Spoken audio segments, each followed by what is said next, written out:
네, 안녕하세요. 4층의 빌바오입니다. 생각보다 녹음이 늦어졌네요. 벌써 실증이 좀 찾아온 것 같습니다. 솔직하게 말씀을 드리면. 왜냐면 혼자 녹음을 하고 있고, 또 뭐, 어디나 지금 팟캐스트 녹음한다, 이렇게 얘기를 안 하고 있는 상황이라, 반응이라는 게 사실 전무하죠.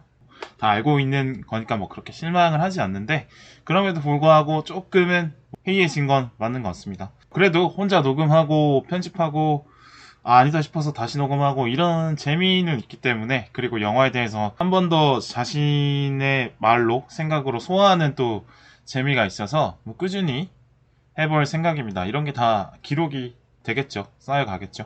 그럼 녹음을 안 하면서 했던 생각은, 나도 좀 깨방정 떨면서 여럿이서 팟캐스트를 하고 싶다, 이런 생각이 들었습니다. 그래서 저도 나름 뭐 농담하는 것 좀 하고 서로 호흡 주고받는 것도 좀 자신 있고, 드립 능력? 제 느낌에는 제 주변에서는 평균 이상인 것 같아서 그런 능력을 한번 발휘해보고 싶은데 기회가 아직은 없는 것 같습니다. 그래서 뭐 적극적으로 같이 영화 팟캐스트를 만들어 보실 분이 있는지 한번 좀 찾아볼 생각입니다. 네, 조금씩요. 오늘 문득 그런 생각이 들었습니다. 벌써 겨울이 걱정이 되더라고요. 겨울에는 아무래도 행동에 제약이 많아지고, 또 뭐 옷도 두꺼워지고 하다 보니까 활동량이 줄어드는데, 이렇게 또 겨울이 또 길기 때문에 벌써부터 겨울이 온다는 게 좀 아쉽고, 그래서 남아있는 가을을 좀 잘 보내야겠다, 이런 생각을 좀 하고 있습니다. 겨울이 올라 그래도 2달 이상 남아있는데, 지금 2달을 잘 보낼 생각을 하면 되는데 왜 이런 생각을 하고 있는지 저도 참 이상한 사람이다. 인간이라는 게 왜 미래에 대해서 인지를 하고 걱정하도록 설계가 되어 있는지, 그럴 때 보면은 하루하루 눈앞에 있는 것만 생각하고 움직이는 동물에게서도 배울 점이 참 많이 있을 것 같다, 이렇게 생각을 해보고요. 제가 20대 때 미래에 대한 걱정을 하면서 그 핑계 삼아 소송세월을 꽤나 한 편이라, 그럼에도 불구하고 30대 때는 이런 걸 좀 하지 말고 좀 행동하는 사람이 되자 다짐을 했는데도 불구하고 틈만 나면 미래에 대해서 걱정만 할 뿐 행동으로 옮기지 않는 제 자신을 또 발견하고 또 반성하고 그렇습니다. 이게 뭐 이렇게 반복이 되는 게 인생이겠죠. 미래를 두려워했다는 사실을 가지고 스스로를 자책하는 게 제일 안 좋지 않나, 이렇게 생각을 해봅니다. 자, 드라마 수리남에 대해서 얘기를 해보죠. 일단 총평을 해보자면 윤종빈이 잘하는 걸 잘 비벼서 만들었다, 이렇게 평가를 할 수 있을 것 같아요. 윤종빈이 잘했던 뭐 마약, 뭐 범죄, 조폭, 뭐 화류계, 첩보, 그러니까 우리 현실에서 충분히 있는 일이지만 일반 사람들에게는 잘 알 수 없지만 좀 어두운 세상, 그런 세상 속에서 살아가는 사람들의 이야기, 그러니까 매력적인 소재들을 가져와서 잘 이야기를 만들어내는 감독인데, 이번 영화는 범죄와의 전쟁과 공작이 적절하게 섞인 듯한 느낌이었습니다. 그래서 사이즈도 켜졌겠죠? 네. 범죄와의 전쟁 같은 경우는 악의 소굴에 어쩔 수 없이 떨어진 가장이 자기 가족들을 위해서 누군가를 속이고 괴물이 되어가는 과정을 보여주는 거고, 공작은 한 개인이 북한 정권을 상대로 개인기로 그 정권을 속이고 작품을 만들어가는 그런 과정인데, 이 두 가지가 잘 섞여있는 이야기라고 봤습니다, 저는. 그게 그만큼 이야기가 길어져서 여러 가지 컨트롤하기 어려운 부분이 많았을 텐데 그걸 또 잘 해냈다고 평가하고 싶습니다. 우리나라 영화 감독들이 이제 탑티어로 박찬욱과 봉준호를 뽑고, 그 밑에 뭐 윤종빈, 최동은 뭐 이렇게 이름들이 나열되곤 하는데, 이제 최동은 감독이 드디어 한번 실수를 최근에 하셨고, 근데 윤종빈은 아직까지 그런 실수를 한 적은 없는데 이번 작품에서도 충분히 본인의 기량을 잘 보여줬다라고 생각이 들었습니다. 그리고 제가 눈여겨본 부분이 있어요. 수리남에 대한 평가를 인터넷에서 보게 됐는데 대부분 마약이 소재임에도 불구하고 마약이 잘 안 보인다, 이런 평가들을 좀 하더라고요. 마약 영화에 나올 법한 장면들이, 그런 볼거리들이 많지 않았다라는 평가인데, 이른바 우리가 독전에서 볼 수 있었던 뭐 약에 취한 사람들이 하는 행동들, 뭐 이상한 눈빛, 풀린 신체, 극단적인 행동들, 아니면 처절한 죽임, 폭력, 뭐 이런 것들이 사실 마약물의 상징이라고 볼 수 있지만 수리남에서는 그런 장면들은 그렇게 많이 나오지 않습니다. 그냥 인물들 간의 갈등 이야기로 대부분을 채워가죠. 그냥 저는 그래서 오히려 더 대단한 작품이라고 생각합니다. 마약을 다룬 작품이라면 충분히 이렇게 화려한 볼거리로 채울 수 있고 채우고 싶은 욕심이 들 텐데 그거보다는 영화의 본질, 이야기의 본질인 사람의 이야기로 잘 풀어갔다는 게 생각이 들고요. 오히려 마약과 마약으로 벌어지는 극단적인 행동들이 보이지 않고 오히려 마약보다 더 강렬하게 욕망을 표현했기 때문에 오히려 더 잘한 선택이 아닐까 싶습니다. 인간의 욕망이 뭐 마약만큼 무서울 때가 있으니까요. 인간의 욕망이라는 게 현실을 자신의 욕망대로 인식하게 만들고 또 그걸 욕망대로 인간을 끌어가도록 만들 때가 있잖아요. 그래서 오히려 욕망을 마약 대신에 더 강렬하게 표현이 됐다. 저는 이렇게 생각을 합니다. 그리고 이번 시리즈의 주인공이 저는 확실히 강인구가 아니라 전요한이다. 이런 생각합니다. 전요한이 결국엔 이 이야기의 시작과 끝이죠. 전요한의 끝을 모르고 타오르는 욕망이 결국에는 이 5 인물들을 모이게 만들었고, 그리고 전요한의 패망이 이야기의 끝이니까요. 전요한을 잡고 싶었던 최창호와 변기태, 그 다음에 전요한에게 복수하고 싶었던 사람은 강인구고, 전요한을 닮거나 아니면 전요한의 왕국을 뺏고 싶었던 데이빗. 결국엔 전요한을 중심으로 5 인물이 모이기 때문에 전요한이 가장 중요한 인물이고 주인공이다. 이렇게 얘기할 수 있을 것 같고요. 오히려 나머지 4명은 전요한에게 정체를 들키지 않기 위해서 항상 고군분투하는데 전요한은 항상 이 상황을 이끌어가는 인물인 만큼 나머지 4명에게 가장 솔직하게 자신의 생각과 감정을 이야기했더라.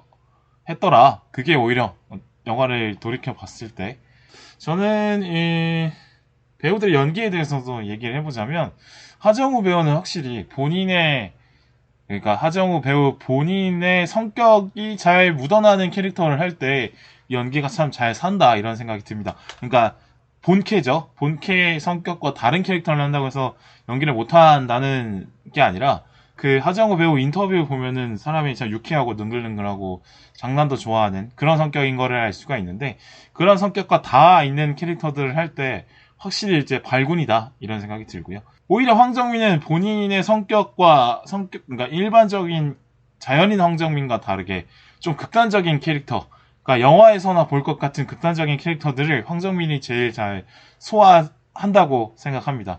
뭐 이른바 황정민은 연기가 다 똑같다 이렇게 뭐 평가하는 분들도 있는데 저는 그렇다기보다는 뭐 황정민이 나는 연기를 한다 이렇게 힘을 주고 막 연기를 하지만 그 연기가 대단하다고 생각이 듭니다. 정상의 범주에서 벗어난 과한 캐릭터들이 영화에는 항상 필요하거든요.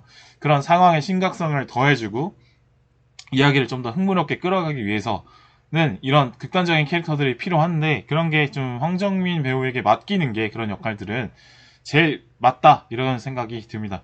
상상 한번 해보세요. 신세계의 정청을 황정민이 말고 다른 배우가 했다면 그게 살았을까 하는 생각이 듭니다. 정청에 들어와 이거 황정민 말고 다른 배우가 했을 때 맛이 살았을까요? 저는 그렇지 않을 것 같다고 생각이 들고요. 그리고 영화 곡성에서 일광 역할이죠. 너가 미끼를 물어본 것이요? 하는 그 대사, 그 눈빛. 저는 황정민은 대체 불가능하다. 그리고 조진 배우의 연기가 저는 너무 좋았습니다. 조진 배우의 역할이 그러니까 이 간첩인데 새로운 신분을 연기하고 있는 거잖아요. 더 어떻게 보면 어려운 거죠. 하정우도 본인의 속셈을 숨기고 잠입을 한 건 맞지만 그냥 스스로 본인을 연기를 하는 건데 조우진 배우가 연기하는 김희원은 변기태라는 새로운 인물, 아예 언어도 다르고 국적도 다르고 살아온 환경도 다른 그 역할을 해야 되는 사람인 거죠. 근데 그걸 일단 잘 해냈고 그리고 또 본체인 김희연과 그 다음에 변기태 사이에서 고민하고 그 정체가 들킬까 말까를 긴장되는 모습으로 눈빛을 막 보내는 이런 것들이 오히려 더 대단하게 보였습니다. 그러니까 나중에 김희원이라는 본체가 있다는 게 알려졌을 때 앞에 변기태가 했던 행동들이 전부가 이해가 되고 변기태의 표정들이 다 이해가 싹 되더라고요. 그래서 그러니까 배우라는 직업이 원래 본인 말고 다른 사람을 연기하는 건데 다른 사람을 연기하는 사람을 연기한 거니까 이중으로 연기를 하게 되는 거죠. 근데 그게 좋았고 그리고 이중으로 연기를 하는 사람의 어떤 고뇌도 잘 보였던 것 같아서 오히려 저는 이 영화에서 가장 빛나는 연기를 한 건 조우진 배우가 아닐까 이런 생각을 해봅니다. 자, 그리고 저는 수리남을 보고 나서 야구공이 나오는데 야구공에 대한 이야기를 깊게 해볼 필요가 있을 것 같다는 생각이 듭니다. 전유아는 결국엔 고독한 인물이었다는 걸 야구공이 잘 보여주는 것 같아요. 그러니까 전유한이 하는 일들이 욕망에 사로잡혀서 막 위험한 일을 계속 벌리고 다니는 거잖아요.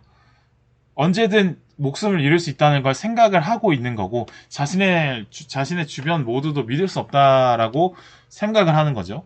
거기에다가 모든 일을 스스로 파악하고, 스스로 계획을 세워서 머리를 굴리고, 자신을 제외한 모든 주변 사람과 주변 환경을 스스로 컨트롤하려고 하는 사람이기 때문에 머리가 쉬지 않고 돌아갔어야 될 텐데 그만큼 누군가에게 기대고 싶은 마음이 있었을 텐데 그걸 다 결국엔 혼자 하고 있었으니까 많은 에너지를 쓰고 있었을 거라고 생각이 듭니다. 그래서 그만큼 외로웠을 거라고 보고요.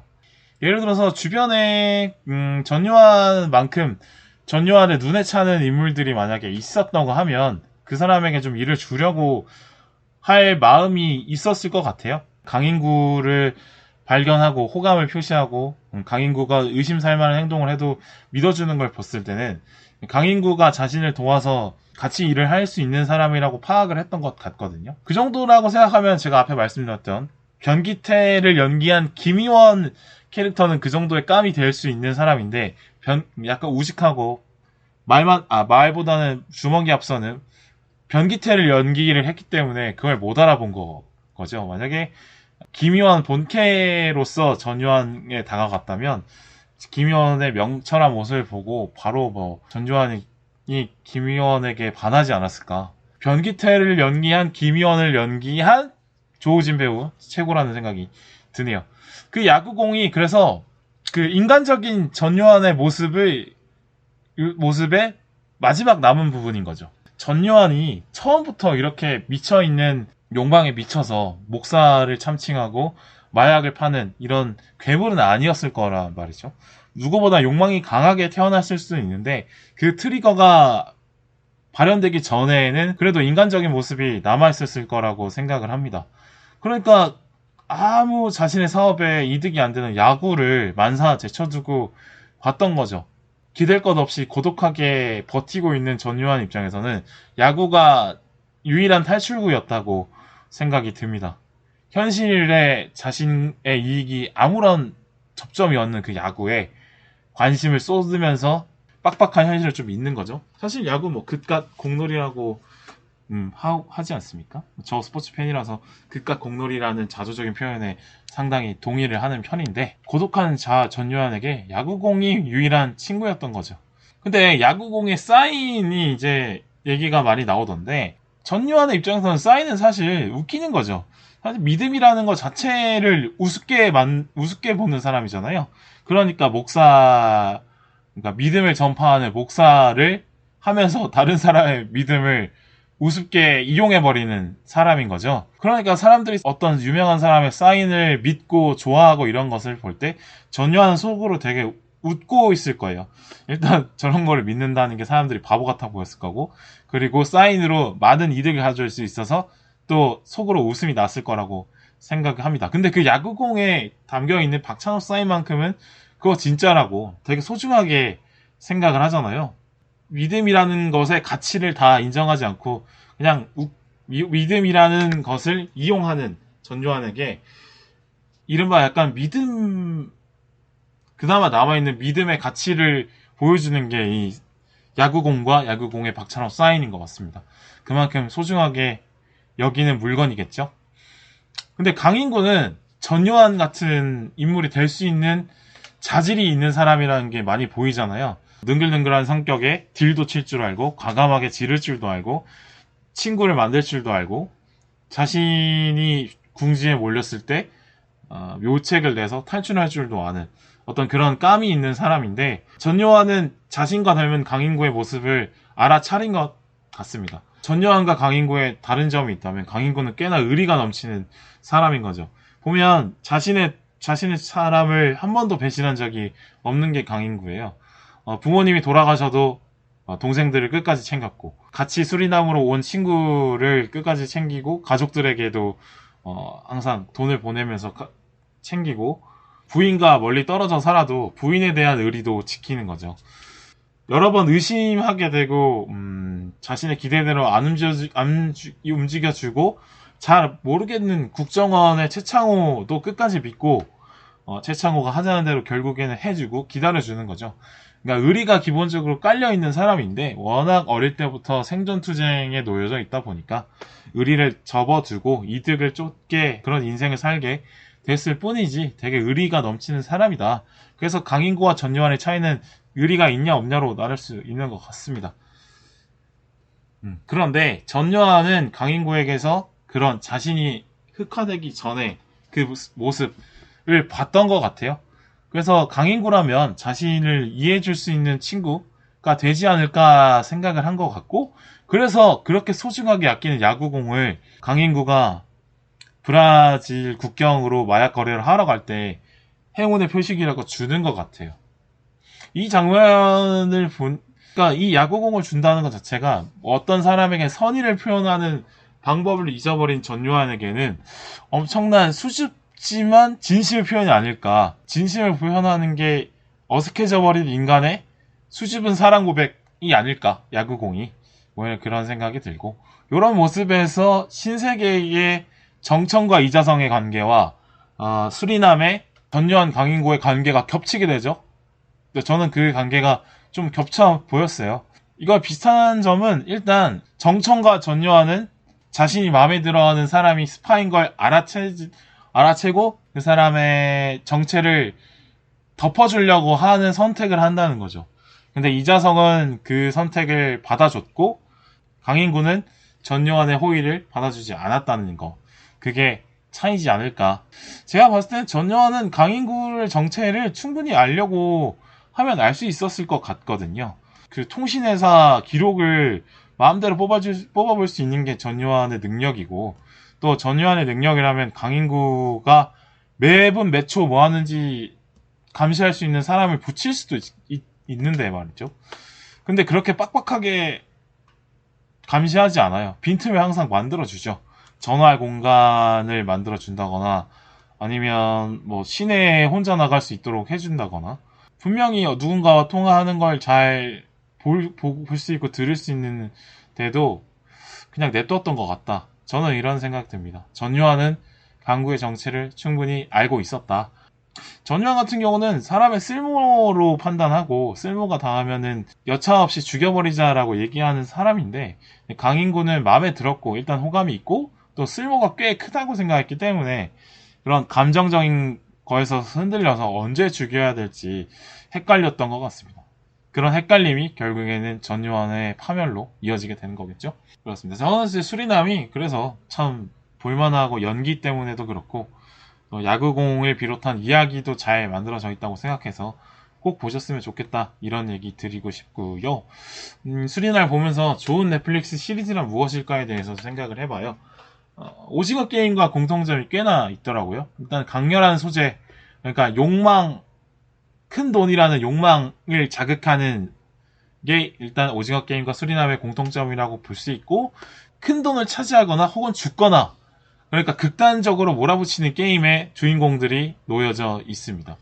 그러니까 내가 실패하면 죽지만 성공하면 큰 돈을 누리는 게임인 거죠. 이런 게 영화나 드라마를 안방에 누워서 보는 시청자들의 어떤 욕구를 건드리는 것 같은데, 이 시청자들은 어떤 인간들의 목숨을 내건 싸움을 누워서 볼 수 있는 어떤 그런 위치에 있다는 거죠. 그걸 최대한 짜릿하게 느낄 수 있게 안온한 위치에 있는 사람이, 이거랑 비슷하다고 보면 되겠네요. 왜 고대 로마 시민들이 검투를 되게 좋아했다고 하잖아요. 그러니까 높은 곳에서 아래로 내려다보면서 검투사들이 목숨을 내걸고 싸우는 걸 로만 시민들이 그렇게 즐겼다고 하는데, 저는 그 심리가 오징어 게임을 즐기고 수리남을 즐기는 시청자들의 심리와 같다고 생각합니다. 내 자신의 안전은 지켜지는 가운데, 근데 내가 볼 수 있는 위치에서 어떤 사람들은 목숨을 내걸고 피 터지는 싸움을 하고 있어. 그 보는 그 짜릿함이 있는 거죠. 그 재미가 있는 거죠. 넷플릭스 시리즈, 그러니까 화제를 몰고 오는 넷플릭스 시리즈라면 이런 강렬한 소재를 꼭 가져와야 한다. 제 생각입니다. 그렇게 노리고 있는 것 같고요. 지금까지 생각해봐도 이른바 화제를 몰고 온 넷플릭스 시리즈들은 이런 소재를 갖고 있다, 이렇게 볼 수 있겠고요. 그리고 이제 영화와 시리즈의 차이점이라고 볼 수 있는데, 이제 영화는 러닝타임이 2시간이고 시리즈는 6시간 이상이잖아요. 그러니까 넷플릭스가 대부분 6편으로 시리즈를 만드니까요. 그래서 그런지 그러니까 영화에 비해서 심도 있게 다뤄지는 캐릭터들의 숫자가 많은 것 같습니다. 그러니까 4시간을 더 채워야 되니까요. 영화 같은 경우는 주연과 그 다음에 악역, 그래서 그 2명을 중심으로 설명을 주로 하고, 그 다음에 그 주변의 인물들은 그 두 주연을 설명하기 위한 캐릭터적인 도구 정도로만 활용을 할 뿐이지 그 조연 캐릭터까지 조명을 하지 않는데, 근데 이 시리즈 같은 경우는 중요한 캐릭터를 많이 등장시키고 그 캐릭터들의 전사를 보여주거나 아니면은 심리 묘사를 세세하게 한다거나 그 사람의 선택에 놓인 과정을 또 잘 보여주고 또 관계의 변화도 잘 보여주죠. 그래서 다양한 캐릭터를 등장시켜서 그 캐릭터의 관계들로 채우는 거죠. 이 시간들을. 그런 게 좀 특징이다라고 볼 수 있겠습니다. 그렇고 그다음에 화제성이 될 만한 소품, 그러니까 수리남이 끝났을 때는 야구공을 놓고 사람들이 많이 얘기를 했고 그 야구공의 해석에 대한 얘기를 한 거죠. 근데 오징어 게임이 끝났을 때는 뭐 오징어 게임에 어떤 물건을 놓고 해석을 하진 않았지만, 근데 오징어 게임의 그 물건들의 쓰임새가 놓고 되게 많은 화제가 됐었어요. 달고나 같은 거나 아니면 그 오징어 게임 속에 나오는 그 민속놀이 오징어 게임도 있고, 영이라는 인형이 사람들을 쏘는 그런 것들. 그러니까 이른바 이야기거리가 될 만한 비주얼 자극이 되는 거리들을 항상 갖고 있다. 이런 게 공통점이다라고 저는 뽑아봤습니다. 넷플릭스를 비롯한 OTT들은 화제성이 있는 작품 싸움을 계속 하는 것 같아요. 그러니까 많은 이 대중의 관심사가 넷플릭스에서 떠나지 않도록 계속 유도를 하는 거죠. 계속 화제성이 있는 작품들을 계속 내야 되는 이유가 있는 겁니다. OTT는 시공간에 제약이 없는 거죠. 그래서 장점이라면 잘 만든 작품 하나가 전 세계적인 이슈를 만들 수도 있는 거고요. 그 이슈가 OTT 플랫폼을 통해서 형성이 되는 거기 때문에 넷플릭스 입장에서는 그런 화제를 넷플릭스라는 판 위에 올리는 게 가장 중요하다라는 생각을 합니다. 이런 요즘 세상에서는 워낙 많은 정보가 쏟아져 있고 많은 관계들이 연결되어 있기 때문에 사람들이 어떤 화제에 못 따라가는 걸 되게 불안해 하잖아요. 그 심리를 자극하는 거죠. 구독 안 하는 사람들에게는 넷플릭스 구독을 권하는 거고, 그리고 넷플릭스 그만할까 싶은 사람에게도 그래도 넷플릭스 봐야지 하는 마음을 만들게 되는 것 같습니다. 그래서 OTT들은 이런 화제성이 있는 대표 콘텐츠들로 경쟁을 하고 있는 게 지금의 상황이다 라고 저는 보고 있고요. 예전에 어떤 영화관 세상 속에서는 개별 작품의 싸움인 거죠. 영화 한 편이 다른 한 편과 같이 박스오피스에서 경쟁을 하는 건데, 근데 이제는 영화 한 편이 뭐 개봉 기간이 있는 것도 아니고 그냥 언제든 넷플릭스에 접속하면 보는 거기 때문에 넷플릭스의 작품들과 뭐 디즈니 플러스의 작품들이 팀 대 팀으로 붙는다. 이게 요즘의 현실이다라고 그렇게 생각을 해봅니다. 그래서 너무 이제 화제성이 중요하다 보니까 너무 자극적인 소재들만 많이 다루게 되는 거 아닐까 이런 생각해요. 뭐 범죄, 암투, 치정, 불륜, 뭐 아니면은 뭐 액션 위주로 적인 소재가 자극적인 거 좀 그만 봐야지 하면서도 또 보게 되는 게 자극적인 소재의 힘리인데, 이른바 마라탕, 가격적인 거 알지만 마라탕 또 먹게 되는 것처럼요. 아는 맛이 무서운 거니까요. 저는 좀 더 인간미 있고 따뜻한, 아니면 뭐 여러 메시지를 주는 그런 작품들, 로마나 두교원 같이 그런 작품들이 화제성까지 같이 몰고 다닐 수는 없을까 이런 생각을 해봅니다. 너무 항상 극단적이고 위험한 소재를 다뤄야만 이야기거리가 되는 게 안 그래도 현실이 팍팍한데 현실에서 벗어나기 위해서 보는 작품은 더 극단적인 현실을 보여줘야 되니까 그러면 어디서 그렇게 힐링이나 아니면 마음 편안해지거나 아니면 생각을 깊게 할 수 있을까 그런 고민은 들게 됩니다. 사람들이 시간이 많다면 넷플릭스에서 다양한 작품들을 볼 수 있고 볼 수 있겠지만 시간이 부족한 상태에서 무언가를 뭘 볼지를 고민한다면 화제성이 있는 작품에 먼저 손이 가는 거는 어쩔 수 없는 거니까요. 너무 자극 위주로 가는 게 좀 아쉽다. 요런 감상을 남기면서 이번 녹음 마치겠습니다. 감사합니다.